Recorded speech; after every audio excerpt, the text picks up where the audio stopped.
નમસ્કાર દોસ્તો, 11મા ધોરણના આંકડાશાસ્ત્રમાં આપણે સ્વાધ્યાય 3 ની અંદર વિભાગ F માં છઠ્ઠો દાખલો આજે જોવાનો છે. સ્વાધ્યાય 3 વિભાગ F દાખલા નંબર 6. છઠ્ઠા દાખલાની રકમમાં આપણને એવી માહિતી આપેલી છે અને ખાસ સમજો આ દાખલામાં. છઠ્ઠા દાખલામાં આપણને એવી માહિતી આપેલી છે, એક ઉત્પાદક એવું માને છે કે તેના દૈનિક ઉત્પાદનનો બહુલક 70 છે. બહુલક 70 છે એવું આપણને આપેલું છે. આ ઉત્પાદિત એકમની ડિઝાઇનમાં જે વસ્તુ બનાવે છે એ વસ્તુની ડિઝાઇનમાં થોડા ફેરફાર કર્યા પછી લીધેલ માહિતીમાં ઉત્પાદનનું વિતરણ નીચે પ્રમાણે મળે છે. હવે છઠ્ઠા દાખલામાં આપણને આવૃત્તિ વિતરણ આ પ્રમાણે આપેલું છે. એમાં એકમોની સંખ્યા આપેલી છે અને દિવસોની સંખ્યા આપેલી છે. હવે એકમોની સંખ્યા જે આપેલી છે એ વર્ગ સ્વરૂપે માહિતી આપેલી છે. તો એમાં આપણને વર્ગ આપેલા છે 60 થી 64, 65 થી 69, 70 થી 74, 75 થી 79, 80 થી 84, 85 થી 89, 90 થી 94 અને સાથે એની આવૃત્તિ આપેલી છે 5, 7, 10, 8, 5, 3 અને 2. બહુલક શોધવા માટે આ પ્રમાણેની રકમ આપેલી છે. હવે એમાં આગળ કીધું છે, આવૃત્તિ વિતરણ પૂરું થઈ ગયા પછી એક વાક્ય આપેલું છે. એમાં આપણને કીધું છે, શું તેના ઉત્પાદનની સંખ્યાના બહુલકમાં કોઈ ફેરફાર થયો છે? હવે જૂનો બહુલક તો 70 આપેલો છે આપણને રકમમાં. નવો બહુલક આપણે શોધીએ અને નક્કી કરીએ કે બહુલકમાં ફેરફાર થયો છે કે નથી થયો. તો વિદ્યાર્થી મિત્રો, હવે ખાસ સમજો, બહુલક શોધવા માટે રકમ આપણને આપેલી છે વર્ગ અને આવૃત્તિ સ્વરૂપની રકમ છે. હવે બહુલકનું મોટું સૂત્ર ઉપયોગમાં લેવાનું કે બહુલકનું આસાદિત સૂત્ર ઉપયોગમાં લેવાનું છે એ નક્કી કરવા માટે આપણે આગળના વિડિયોમાં જોયેલું છે. અહીંયા તમે અભ્યાસ કરો તો આપણને જે વર્ગ આપેલા છે એ સમાન વર્ગ લંબાઈ વાળા વર્ગ છે. બધા જો સમાન વર્ગ લંબાઈ છે. હવે સમાન વર્ગ લંબાઈ વાળા વર્ગ આપેલા હોય ત્યારે બહુલકનું રેગ્યુલર મોટું સૂત્ર L+ વાળો ઉપયોગમાં લેવાનું હોય આપણે.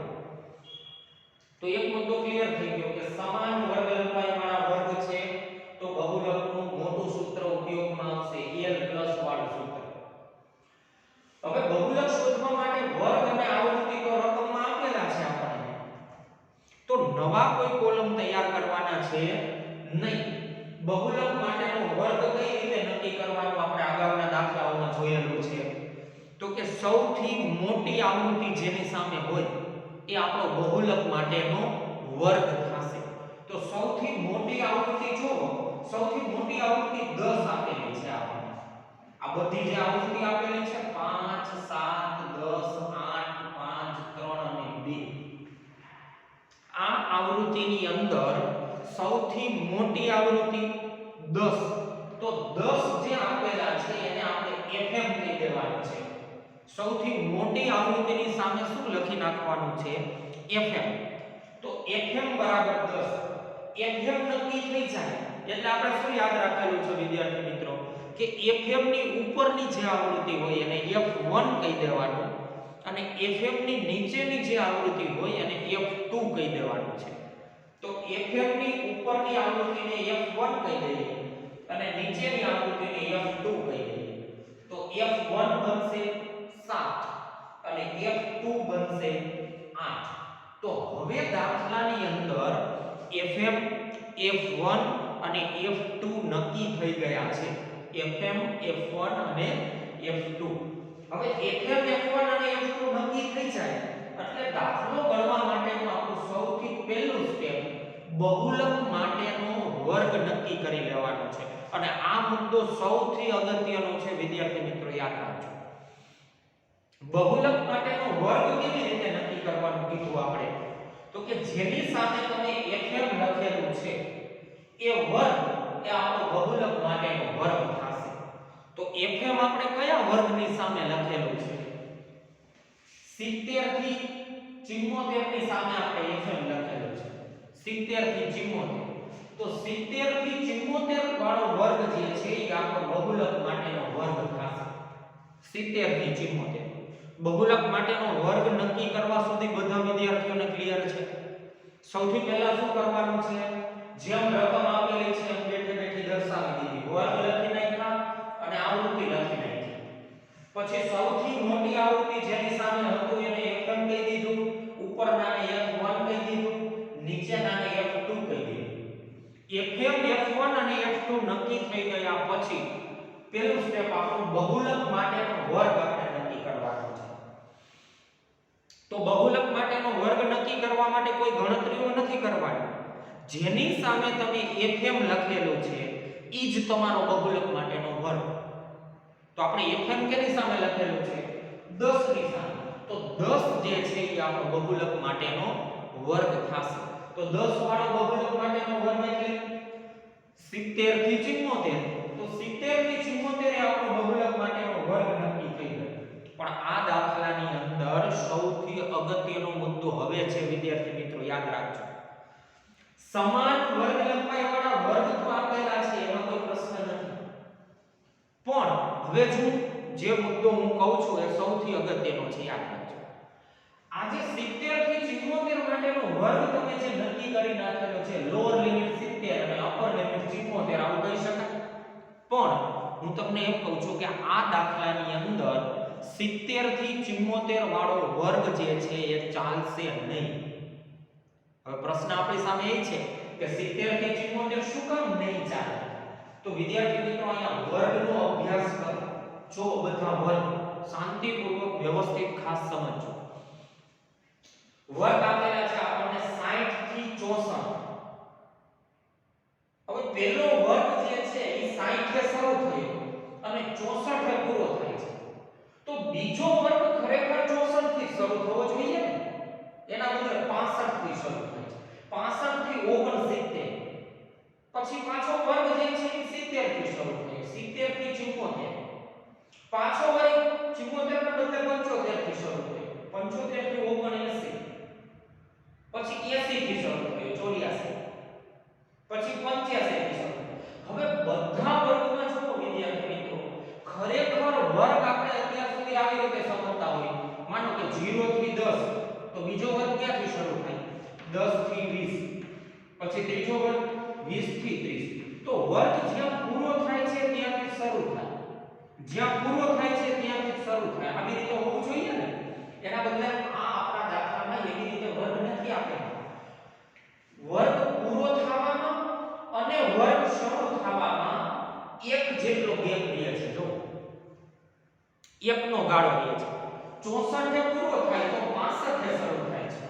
69 એ પૂરો થાય તો 70 એ શરૂ થાય છે. 74 એ પૂરો થાય તો 75 એ શરૂ થાય છે. 79 એ પૂરો થાય તો 80 એ શરૂ થાય છે. 84 એ પૂરો થાય તો 85, 89 એ પૂરો થાય તો 90 એ શરૂ થાય. એકનો ગેપ રહે છે. પછીનો વર્ગ શરૂ થવામાં એકનો ગેપ રહે છે. હવે જ્યારે તમને આ પ્રમાણે વર્ગ આપેલા હોય, ટૂંકમાં કન્ટિન્યુ વર્ગ ન આપેલા હોય. કન્ટિન્યુ વર્ગ ન આપેલા હોય મતલબ કે જ્યાં પૂરો થાય છે ત્યાં શરૂ ન થતો હોય. એકનો ગેપ હોય. તો એકનો ગેપ હોય ત્યારે તમે જે વર્ગ નક્કી કરો ને વર્ગ બેઠે બેઠો નહીં લઈ લેવાનો. તો એમાં શું ફેરફાર કરવાનો તમારે? તો કે માની લો કે આ દાખલામાં આપણે બહુલક માટેનો વર્ગ નક્કી થયો 70 થી 74. પણ આ વર્ગમાં તમારે ફેરફાર કરવાનો છે. કયો ફેરફાર કરવાનો? તો કે નીચેની લિમિટ જે હોય એમાંથી 0.5 માઈનસ કરી નાખો અને ઉપરની લિમિટમાં 0.5 ઉમેરી દો. તો નીચેની લિમિટ એટલે 70 માંથી 0.5 માઈનસ કરી નાખીએ તો શું બને? 69.5 બને. 70 માંથી 0.5 માઈનસ કરવાના છે તો 69.5 થાય. એટલે નીચેની લિમિટમાંથી 0.5 માઈનસ કરી નાખો અને ઉપરની લિમિટમાં 0.5 ઉમેરી દો. તો 74 ના બદલે શું બોલવું પડશે? 74.5 બોલવું પડશે. હવે આ જે વર્ગ બને છે દરેકે દરેક દાખલા માટે આવું આપણે યાદ રાખશું. એ બહુલકનો દાખલો નહીં, મધ્યસ્થ, ચતુર્થક, દશાંશક, શતાંશક ગમે એ દાખલો હોય, કન્ટિન્યુ વર્ગ ન આપેલા હોય, એકનો ગેપ વાળા વર્ગ આપેલા હોય, ત્યારે લોઅર લિમિટમાંથી 0.5 માઈનસ કરી નાખો, અપર લિમિટમાં 0.5 ઉમેરી દો. આવી રીતે કરવાથી જે નવો વર્ગ બને એ આપણો હવે બહુલક માટેનો સાચો વર્ગ કહેવાય. તો બહુલક માટેનો વર્ગ કયો નક્કી થયો કહેવાય? 70 થી 74 નહીં, 69.5 થી 74.5. આટલું કામ બધા વિદ્યાર્થીઓને ક્લિયર છે? હવે તો એકદમ સરળ છે વિદ્યાર્થી મિત્રો. આટલું કામ પૂરું થઈ ગયા પછી હવે બહુલક માટેનું સૂત્ર મૂકી દો. MO બરાબર બહુલક બરાબર L plus FM minus F1 ના છેદમાં 2FM minus F1 minus F2 into C. હવે આ સૂત્રમાં કિંમત મૂકી દઈએ. બહુલક બરાબર L એટલે આપણા વર્ગની લોઅર લિમિટ 69.5 લેવાનું છે વિદ્યાર્થી મિત્રો. આ યાદ રાખજો. 69.5 ભૂલથી 70 લઈ લેતા નહીં, નહીતર ખોટું પડશે. 69.5 એટલે લોઅર લિમિટ પ્લસ FM એટલે 10 માઈનસ F1 એટલે 7 ના છેદમાં 2 ગુણ્યા FM એટલે 10 માઈનસ F1 એટલે 7 માઈનસ F2 એટલે 8 એને ગુણ્યા C એટલે હવે આપણે આ જે ફેરફાર વાળો વર્ગ છે એની વર્ગ લંબાઈ લેવાની. 70 થી 74 ની વર્ગ લંબાઈ નહીં, 69.5 થી 74.5 ની વર્ગ લંબાઈ.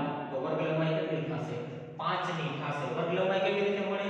ઉપલી લિમિટમાંથી નીચલી લિમિટ બાદ કરી દો. 74.5 માંથી 69.5 બાદ કરો એટલે વર્ગ લંબાઈ કેટલી મળી જશે? 5 ની.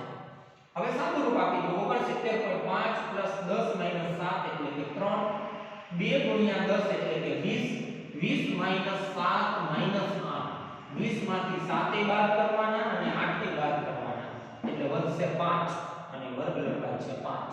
5 અને 5 કેન્સલ થાય તો 3 વધે અથવા તો 5 તેરી 15, 15 ભાગ્યા 5 એટલે કે 3. તો 69.5 પ્લસ 3 એટલે બહુલક મળશે 72.5. દાખલાની રકમમાં આપણને એવું કીધું છે વિદ્યાર્થી મિત્રો કે જૂનો બહુલક 70 હતો. હવે વસ્તુની ડિઝાઇનમાં ફેરફાર કરવાથી બહુલકમાં કઈ ફેરફાર જણાય છે? હા, જૂનો બહુલક 70 હતો, પછી વસ્તુની ડિઝાઇનમાં ફેરફાર કરવાને પરિણામે બહુલક પણ વધે છે. 70 માંથી કેટલો થઈ જાય છે? 72.5 મળે છે. આવો જવાબ નીચે એક વાક્યમાં આપણે લખવાનું છે. વસ્તુની ડિઝાઇનમાં ફેરફાર થવાને પરિણામે બહુલક વધીને 72.5 થાય છે. તો આ દાખલો હવે બધા વિદ્યાર્થી મિત્રોને ક્લિયર છે? સ્વાધ્યાય 3 ના વિભાગ F નો છઠ્ઠો દાખલો. આ દાખલામાં બહુલક તો રેગ્યુલર જ શોધવાનો હતો, પણ સૌથી અગત્યનો મુદ્દો આ હતો. કન્ટિન્યુ વર્ગ ન આપેલા હોય ત્યારે 0.5 માઈનસ કરવાના અને 0.5 પ્લસ કરવાના. અને આ દાખલામાં નહીં, દરેક દાખલામાં આ પ્રોસેસ આપણે કરવાની થશે. તો હવે આ મુદ્દો બધા વિદ્યાર્થી મિત્રોને ક્લિયર હશે.